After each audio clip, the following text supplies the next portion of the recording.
Hello বন্ধুরা, আশা করি যে যেখানে আছো সবাই ভীষণ ভালো আছো। আমিও তোমাদের আশীর্বাদে ভালো আছি।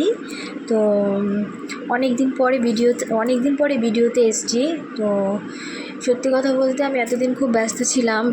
ব্যস্ততা ছিল এই কারণেই শনিবারে তারাপীঠ গিয়েছিলাম। তোমরা তো অবশ্যই ভিডিওতে দেখেছো আমি তারাপীঠের ভিডিও দিয়েছি। তো তারাপীঠ গিয়েছিলাম, শনিবারে গিয়েছি, রবিবারে চলে এসেছি তারাপীঠ থেকে। তো একদিনের জন্য গিয়েছি না, মানে শরীরে প্রচণ্ড জার্নি পড়ে গেছে, মানে খুব কষ্ট হচ্ছিল শরীরে। তো এই জন্য আমি ভিডিও দিতে পারিনি কতদিন। তো আজকে তো অবশ্যই তোমরা বুঝতে পারছো যে আমি কেন এত সাজুগুজু করেছি। আমি কেন একটু সাজুগুজু করেছি সেটা আমি তোমাদেরকে বলছি। আজকে আমার জায়ের মেয়ের বার্থডে ছিল।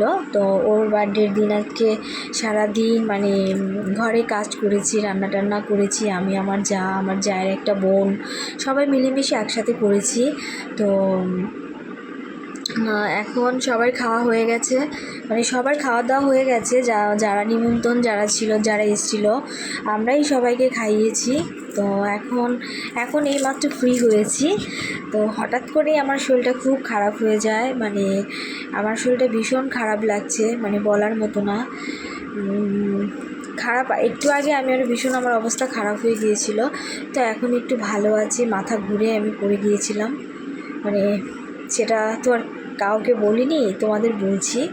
মানে আমার শরীরটা ভীষণ খারাপ, মানে আমি বলে বোঝাতে পারবো না আমার শরীরটা কতটা খারাপ। তো বন্ধুরা, ছেলেটার শরীরটাও ভালো না, একদম ভালো না। ছেলেটাও খেতে চায় না। তো আজকে সারাদিন খুব ব্যস্ত ছিলাম, ছেলেটার দিকেও তেমন কোনো খেয়াল করতে পারিনি। তো তোমরা কেমন আছো বলো? আমি তো আমার কথা বলছি, আমি ভালো আছি, চলছে, যেভাবে ভগবান চালাচ্ছে সেভাবেই চলছি। তো বন্ধুরা, তারাপীঠে যে মার পুজোটা খুব সুন্দরভাবে দিয়েছি তোমাদেরকে বলছি। আর এই সময় গেলে খুব ভিড় হয়, এই শ্রাবণ মাসে প্রচণ্ড ভিড় থাকে তারাপীঠে। আর আমরা গিয়েছিলাম আমাবস্যাতে, তো আর আমাবস্যাতেও ভীষণ ভিড় ছিল। তো এত ভিড় ছিল, কিন্তু ভিড়ের মধ্যেও মা আমাদের পুজো নিয়েছে, খুব সুন্দরভাবে মার পুজো দিয়েছি। আর এইভাবেই চললো এই শনিবার থেকে আজকে বুধবার অবধি। তো আজকে তো বুধবার বাড়িতে একটা অনুষ্ঠান হলো, জায়ের মেয়ের জন্মদিনটাও হলো। মানে রাত থেকেই শুরু হয়েছে, সারাদিন একটু কাজ করেছি সবাই মিলে, এভাবেই মানে চললো। তো এখন বাজে 12টা বেজে গেছে, এখনও ডিনার করিনি, কারণ এখনও কারো ডিনার হয়নি, সবাই খাবে, আমিও খাবো। বন্ধুরা, যে যেখানে আছে সবাই ভীষণ ভালো থেকো।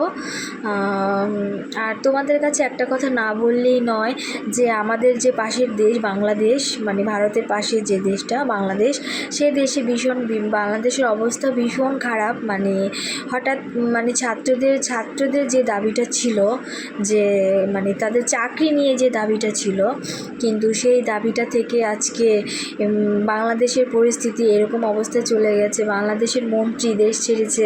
একটা মন্ত্রী তো এমনি দেশটা ছাড়ে না, তাই না? সেরকম হয়েছে বলেই বা সেরকম প্রেশার পড়েছে বলে তার উপরে দেশটা ছেড়েছে। তো তোমরা সবাই বাংলাদেশের মানুষের জন্য প্রার্থনা করবে। বাংলাদেশ একটা মুসলিম কান্ট্রি, তোমরা জানো।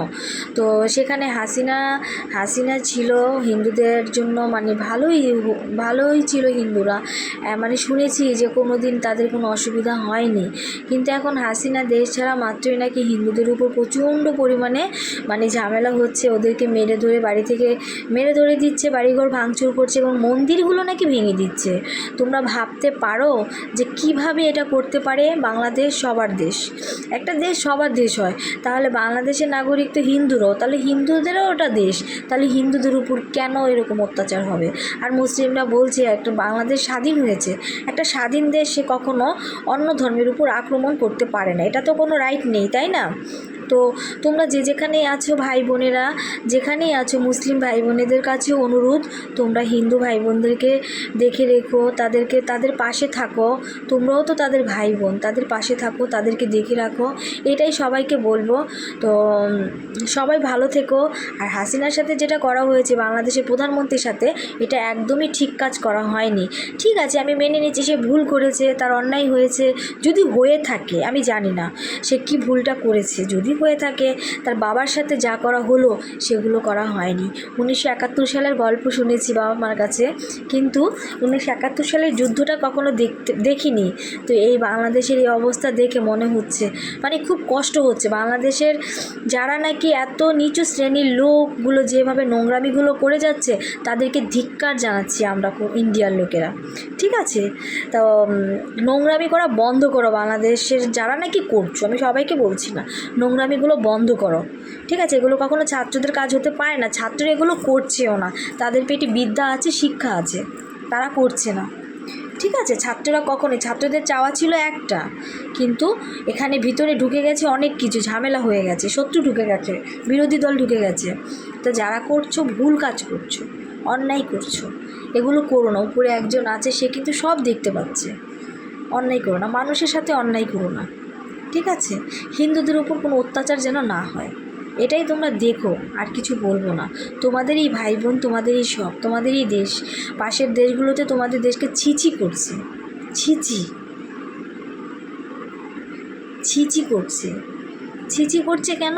এই নোংরামিগুলো দেখে একজন প্রধানমন্ত্রী ব্রাদ ঝুলিয়ে রাস্তাতে এরকম করে ঘুরছে, ঠিক আছে? এগুলো ঠিক না, এগুলো করো না তোমরা যারা করছো। আমার মনে হয় না এগুলো ছাত্ররা করছে, এগুলো ছাত্রদের কাজও না, ঠিক আছে? এখন যে নোংরামিগুলো হচ্ছে এগুলোর জন্য ছাত্রদের উপরে বদনামগুলো চলে আসবে যে ছাত্ররা এগুলো করছে। আমার মনের একটা বিশ্বাস, আমি সেই বিশ্বাস থেকে বলছি ছাত্ররা এগুলো করছে না, করছে হচ্ছে বিরোধী দলের পার্টিরা। তো যদি করে থাকে এগুলো করো না। সে তো একটা মন্ত্রী ছিল, খারাপ ভালো মিলিয়েই তো একটা হয়, মন্ত্রী হয়। যাই হোক, একটা মেয়ে, একটা মহিলার এগুলো ইনার নিয়ে ব্রা নিয়ে রাস্তায় ঝুলিয়ে ঝুলিয়ে ডান্স করা, এগুলো কোনো ভদ্রতা না। তোমাদেরও মা বোন ঘরে আছে, ঠিক আছে? বন্ধুরা ভালো থেকো সবাই, যে যেখানে আছো। মানে ভিডিওগুলো দেখতে পাচ্ছি তাই আমি এই কথাগুলো বললাম। খুব খারাপ লাগছে বাংলাদেশের পরিস্থিতি দেখে, মানে ভীষণ কষ্ট পাচ্ছি। তো প্লিজ তোমাদের কাছে হাত জোর করে অনুরোধ করছি, এগুলো করো না। হিন্দু ভাই বোনদের পাশে থাকো, ওদেরকে দেখে রাখো, ওরও তোমাদের ভাই বোন, সবাই মানুষ। উপরওয়ালা সবাইকেই পাঠিয়েছে রক্তে মাংসে ভরে, ধর্ম দিয়ে কিছু হয় না, সবার আগে মানুষ, সবার উপরে মানুষ সত্য, তাহার উপরে নেয়, ধর্ম হচ্ছে পরে। নমস্কার, যে যেখানে আছো সবাই ভালো থাকবে, আর আমার চ্যানেলটাকে অবশ্যই সাবস্ক্রাইব করে দিবে, আর পাশে থাকা বেল আইকনটি প্রেস করতে অবশ্যই ভুলবে না নতুন নতুন ভিডিও পেতে হলে। গুড নাইট সবাইকে, অনেক অনেক অনেক অনেক ভালোবাসা।